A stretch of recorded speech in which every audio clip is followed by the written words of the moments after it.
Selamat pagi, siang, sore, dan malam bagi yang menonton. Perkenalkan, kami dari kelompok 1 ingin menjelaskan salah satu virtual machine bernama VirtualBox. Nama saya Hansyadi Putra dengan NIM 2602117185, ditemani dengan Salva Nur Salma 2602180790 dan Alexander Kevin Cahyadi 2602118023. Di sini kami akan menjelaskan 3 hal. Pertama, penjelasan dari VirtualBox. Kedua, kelebihan dan kekurangan dari VirtualBox. Dan yang terakhir, cara menggunakan VirtualBox. Nama saya Zafira. Saya akan menjelaskan VirtualBox. Apa itu VirtualBox? VirtualBox adalah perangkat lunak virtualisasi gratis dengan open source yang dikembangkan oleh Oracle. Dengan VirtualBox, Anda dapat menjalankan beberapa sistem operasi atau OS secara bersama di komputer Anda. Ini dilakukan dengan membuat mesin virtual atau VM yang pada dasarnya adalah komputer virtual yang bekerja dalam komputer fisik Anda. Setiap VM memiliki sistem operasi sendiri, aplikasi, dan file. Seolah-olah Anda menggunakan komputer yang terpisah. Pendekatan ini sangat berguna karena kemungkinan Anda untuk sekarang ada fitur utama VirtualBox. Pertama, ada gratis dan open source. Seperti yang disebutkan sebelumnya, VirtualBox gratis untuk digunakan dan didistribusikan. Ini membuat menjadi pilihan menarik bagi pengguna rumahan, pelajar, dan bisnis dengan anggaran terbatas. Sifat open source juga berarti komunitas developer yang akan terus mengembangkan dan meningkatkan perangkat lunak. Kedua, ada mudah digunakan. Meskipun VirtualBox merupakan fitur yang kuat antar muka, penggunanya tetap intuitif dan mudah dipelajari. Anda dapat dengan mudah membuat, konfigurasi, dan mengolah VM tanpa memerlukan pengetahuan dalam tentang virtualisasi. Ketiga, ada lintas platform. VirtualBox tersebut tersedia untuk berbagai sistem operasi host termasuk Windows, macOS, Linux, dan Solaris. Ini berarti Anda dapat menggunakan hampir semua komputer untuk menjalankan berbagai OS tamu seperti Windows, macOS, berbagai distribusi Linux, DOS, dan lainnya. Keempat, ada performa tinggi. VirtualBox dirancang untuk efisiensi dan mengalokasikan sumber daya sistem secara cerdas. Ini kemungkinannya untuk berjalan dengan lancar bahkan pada komputer dengan spesifikasi yang cukup rendah. Selain itu, VirtualBox dapat memanfaatkan fitur virtualisasi dan perangkat keras yang tersedia untuk meningkatkan performa yang signifikan. Terakhir, ada USB dan jaringan. VirtualBox kemungkinankan Anda untuk menghubungkan perangkat USB seperti flash disk atau printer ke VM Anda. Selain itu, Anda dapat mengkonfigurasi jaringan VM untuk terhubung ke internet atau jaringan lokal Anda. Kesimpulannya, VirtualBox adalah solusi virtualitas serbaguna dan mudah diakses yang cocok untuk berbagai aplikasi. Kekuatannya terletak pada efektivitas biaya, kemudahan penggunaan, dan kompatibilitas luas, menjadikan pilihan populer bagi individu, pendidik, atau pengusaha kecil hingga menengah. Namun, penggunaan harus waspada overhead kinerja dan potensi implikasi keamanan, terutama di lingkungan yang lebih menuntut atau sensitif. Jadi berikut adalah beberapa kelebihan dan juga kekurangan dari VirtualBox. Kita mulai dari yang kelebihannya dulu ya. Kelebihan yang pertama yaitu dapat menjalankan beberapa sistem operasi secara bersamaan. Jadi VirtualBox ini memungkinkan kita sebagai user untuk menjalankan lebih dari satu OS pada waktu yang bersamaan.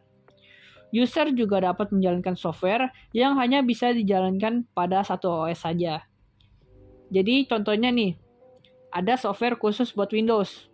Nah, dengan VirtualBox ini, kita itu dapat mengoperasikan software Windows di Linux ataupun Mac tanpa harus melakukan reboot. Lalu kelebihan yang kedua, itu adalah instalasi software yang lebih mudah. Vendor dari software rata-rata menggunakan mesin virtual untuk dapat mengirimkan seluruh konfigurasi dari software tersebut. Sebagai contoh, memasang solusi untuk server email pada mesin atau perangkat yang nyata tentu merupakan kegiatan yang membosankan. Tetapi dengan adanya VirtualBox, semuanya bisa dikemas dalam mesin virtual dan juga akan menjadi lebih menarik. Lalu kelebihan yang ketiga yaitu infrastruktur menjadi lebih efektif. Virtualisasi seperti ini dapat secara signifikan mengurangi hardware dan juga biaya listrik. Seringkali komputer saat ini itu hanya menggunakan sebagian kecil dari potensi yang sebenarnya. Dengan menggunakan VirtualBox ini, kita itu dapat memaksimalkan kinerja hardware kita untuk menjalankan beberapa komputer yang tentunya akan menghemat penggunaan sumber daya listrik. Kelebihan yang keempat, yaitu mendukung berbagai penggambaran image disk. Jadi penjelasannya itu dalam VirtualBox ini VirtualBox ini dapat mendukung kita sebagai user untuk menjalankan berbagai penggambaran image disk di dalam perangkat. Seperti contohnya itu virtual disk image, virtual machine disk, virtual hard disk drive, dan QEMU copy on write. Dengan begitu, user bisa menjalankan program di sistem operasi yang berbeda dalam lingkungan virtual kecepatan tinggi. Lalu yang kelima, mendukung virtual monitor ganda. Nah, apa sih mendukung virtual monitor ganda ini? Jadi itu mendukung kelebihan yang ini yaitu mendukung monitor ganda gitu loh. Jadi kayak VirtualBox ini bisa mendukung monitor ganda secara virtual buat guest atau juga tamu dari virtual machine. Jadi itu kinerjanya bisa lebih maksimal karena VirtualBox itu mendukung monitor ganda. Lalu kelebihan yang 6, tampilan built-in line lebih komprehensif. Nah, jadi kenapa ini jadi kelebihan? Hal ini menjadi kelebihan karena ini merupakan sebuah keuntungan karena tampilan yang komprehensif itu memudahkan untuk membuat dan juga menjalankan sebuah virtual machine. Lalu yang ketujuh, dapat diinstal di banyak sistem operasi. Jadi VirtualBox ini bisa diinstal di banyak sistem operasi. Jadi ada beberapa sistem yang dapat menginstal VirtualBox ini seperti macOS atau OS X, terus juga Windows 7, Windows 2008, Solaris, OpenSolaris, FreeBSD, dan juga lain sebagainya. Jadi ada banyak lah yang bisa install gitu kan. Lalu berikutnya, kita lanjut ke kekurangan VirtualBox-nya. Ya di mana-mana kalau ada kelebihan pasti ada kekurangannya lah. Jadi yang pertama, keamanannya lemah. Ya, gitu deh. Keamanan yang lemah, kanal komunikasi di VirtualBox atau yang lebih dikenal dengan channel bonding memiliki keamanan yang lemah sehingga user lain itu dapat menyalahgunakan akses tersebut. Selain itu juga tambahan guest dinilai dapat memberikan masalah yang baru dikarenakan munculnya resiko-resiko negatif yang dapat terjadi. Lalu yang kedua, kekurangan yang kedua, belum ada fitur capture atau juga yang sering kita kenal itu fitur screenshot. Jadi di VirtualBox ini belum ada fitur screenshot. Jadi kalau misalkan user itu mau melakukan screenshot itu harus pakai aplikasi tambahan, aplikasi pihak ketiga lah.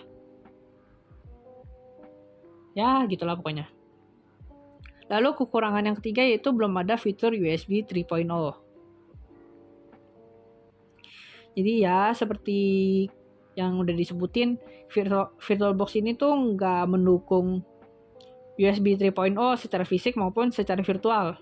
Artinya transfer datanya agak lebih sulit karena USB 3.0 di VirtualBox ini tuh kayak nggak di-detect lah, nggak ke-detect. Kekurangan yang 4, NAT gas VM terisolasi. Maksudnya apa sih? Atau dampaknya apa sih? Jadi tuh dari dampaknya NAT gas VM terisolasi ini tuh ya gas dari virtual machine itu tuh nggak bisa berkomunikasi dengan guest atau host di VM tersebut. Jadi itu misalkan ada dua pengguna di virtual machine itu. Nah, kedua pengguna itu tuh nggak bisa berkomunikasi. Nah, gitu singkatnya. Lalu yang kelima, membutuhkan memori yang besar. Ya, atau juga kita bisa bilang makan RAM yang gede lah, berat. Jadi, masing-masing virtual machine dari VirtualBox ini tuh butuh memori sekitar 60 MB, sehingga jika menggunakan beberapa virtual machine sekaligus maka bakal makan memori sekitar 2 gigaan. Hal ini menjadi kekurangan yang cukup diperuntukkan user untuk menggunakan VirtualBox, karena pastinya user kalau misalkan mau pakai VirtualBox itu harus mikir-mikir karena butuh memori yang besar. Dan juga kalau misalkan memorinya tuh kurang, pasti virtual mesinnya akan hilang. Lalu yang keenam, ada network ID yang terbatas. Jadi di VirtualBox ini tuh cuma menyediakan network ID sebanyak 4 buah network ID aja. Lalu yang ketujuh atau juga kekurangan yang terakhir itu tidak mendukung game full screen. Jadi ya seperti yang udah disebutin kekurangannya. Jadi VirtualBox ini tuh kalau misalkan buat main game ya, itu tuh nggak mendukung buat game-game yang perlu full screen langsung gitu loh. Kan biasanya ada tuh kan game yang nggak langsung full screen, sama game yang dari bawahnya langsung full screen gitu yang perlu makan layar banyak, semua layar kepake gitu. Nah, virtual machine tuh nggak bisa ngejalanin game yang langsung banyak makan semua layar monitor gitu loh. Sekarang saya akan menjelaskan cara menggunakan VirtualBox. Jadi sebelum kita menggunakan VirtualBox tersebut, kita harus mendownload 2 file yang akan kita gunakan, yaitu VirtualBox Machine dan ISO. Pertama, kita akan mendownload VirtualBox di dalam website virtualbox.org. Di sana ada 5 package, yaitu Windows, Mac OS, Linux, Solaris, dan Solaris 11. Tetapi kali ini kita akan menggunakan Windows package saja. Nah, kedua itu ada di Microsoft.com. Kita akan menggunakan Windows 10.iso. Nah, di sini tinggal di-download saja. Di bagian ini jangan lupa untuk mengklik bagian ISO, bukan upgrade to the PC now. Untuk bagian ini kita next saja dan kita memencet ISO file lagi. Oke, jadi setelah sudah download Windows ISO-nya, kita akan langsung ke aplikasi VirtualBox Manager. Di sini bisa ditampilkan dari banyak fitur seperti File Machine Help, Tools, Preference, Import, Export, New, dan Add. Nah, sekarang kita fokuskan di fitur New-nya. Setelah sudah dipencet, seharusnya ada menu pop-up Create Virtual Machine. Nah, di sini virtual machine-nya bisa dinamakan dengan sebagai Windows 10, dan versionnya itu kita akan menggunakan Windows 10 karena kita tadi downloadnya itu Microsoft Windows 10.iso. Setelah itu kita bisa memilih base memory yang akan dipakai saat kita membuka Windows 10 tersebut, dan juga berapa prosesor yang bakal kita gunakan.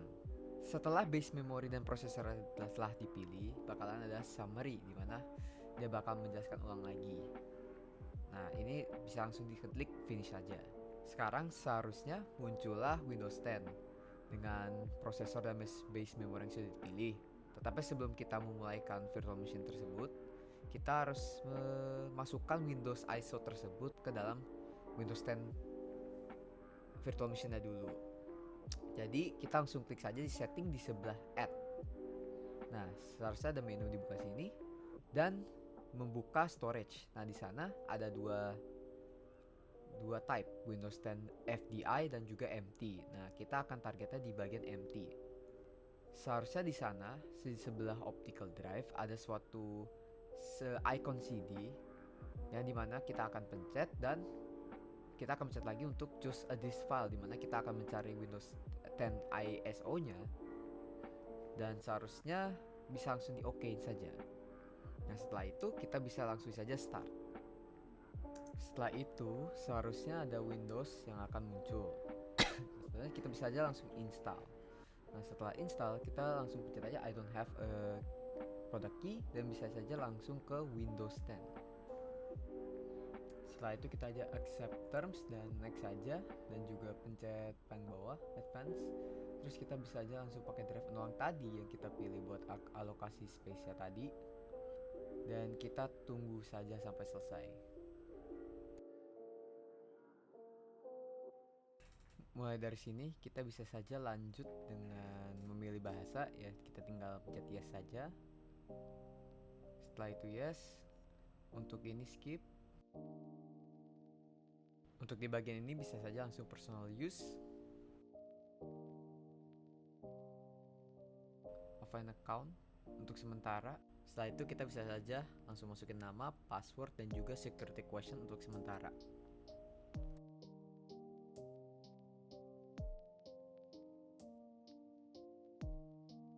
Untuk bagian ini bisa saja di accept dan di skip.